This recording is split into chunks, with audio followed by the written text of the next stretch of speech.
The ending to my last video, vegan protein, high protein choices from the pros, or whatever I called the video. I forget exactly, but I'm just doing this video to finish that up. I got cut off, I guess, because my phone's memory was low. But the processed food revolution in Africa, what I want to talk about here is women's equity and the problem that it causes. Now, I could do a whole video on feminism, cultural Marxism, blah, blah, blah.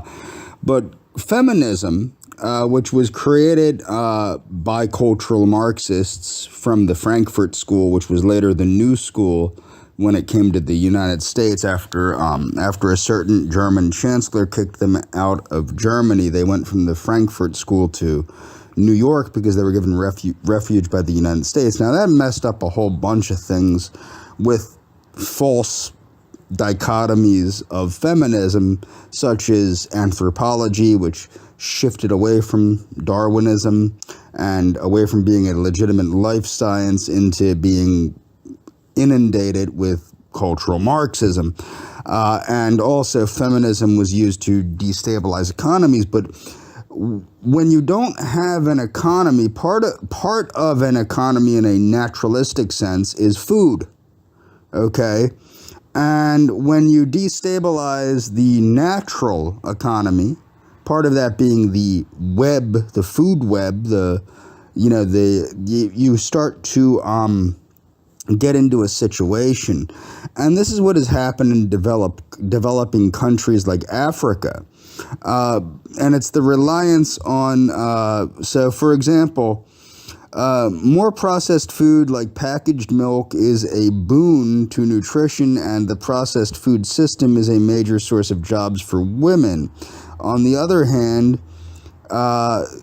the portion, some 10 to 30% of processed food that is ultra-processed, is a public health challenge. So as you can see, and I'm not going to go through this entirely, people can read this on their own. The problem is processed and ultra-processed food in Africa, in these developing countries in Africa and in Latin America, it causes health concerns. The country of Mexico actually has high sugar warnings on their ultra-processed foods because of the fact that it has caused widespread obesity in the country of Mexico. So, I mean, you have to look at the negatives with the positives. One of the biggest issues with feminism is it talks about women's equality and women's equity and all this. It doesn't understand, like, for example, my grandmother was a stay-at-home housewife and mother. I think that stating that women can't be important unless they're high-powered attorneys and things of that nature is highly, highly offensive towards women that choose to have traditional roles. Women have always been equal to men. They've just had different roles in society than men have. Now, there's a lot of people that say vegans aren't athletes or vegans can't be athletes. Here are some vegan athletes. This is a tennis player named Vicky Cosio. Jay Oliveira, vegan fighter. Patrick Baboumian, vegan strongman. Kim Best, vegan strong woman. Katya Gorbacheva, vegan powerlifter. Ali, vegan wrestler. Neil Robertson, vegan snooker player. I guess that's snooker. Yeah, that's snooker ball. It's like a British version of, what do you call it? Deidre Jordan, vegan basketball player. Or, I'm sorry, DeAndre Jordan. Whoops. Vegan basketball player. Melanie Fronshile, vegan boxer.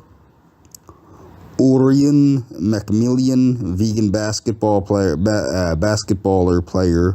I should say basketball player. Okay.